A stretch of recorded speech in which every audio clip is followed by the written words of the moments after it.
இந்த நெஞ்சு வலிக்குது, டக்குன்னு நெஞ்சு பிடிக்குது. ஆனா அது கேட்கும்போது ஒரு கேஸ் ஃபார்ம் ஆயிருக்கும், டக்குன்னு ஒரு சோடா குடி இல்லைன்னா சுடு தண்ணி குடின்னு அசால்ட்டா விட்டுருவாங்க.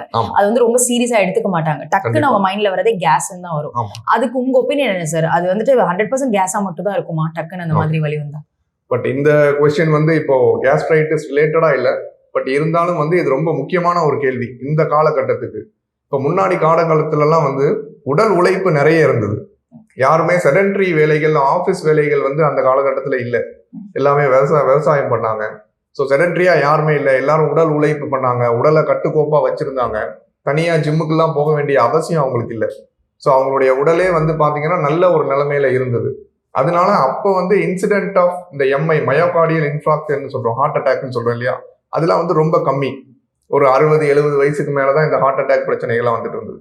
பட் இந்த காலகட்டத்துல வந்து 17 வயசு 18 வயசு ஆண்கள் பெண்களுக்கு கூட இந்த ஹார்ட் அட்டாக் பிரச்சனை வருது. ஸோ நீங்க சொல்ற மாதிரி எப்பவும் வந்து இந்த நெஞ்சு அடைச்சது இல்ல எனக்கு நெஞ்சு ஹெவியா இருக்கிற மாதிரி இருக்கு அப்படின்னு சொன்ன உடனே ஒரு சோடாவையோ இல்ல வந்து தண்ணி குடி அப்படின்னு சொல்றது வந்து அட்வைசபிள் கிடையாது. அது ரொம்ப டேஞ்சரஸ்.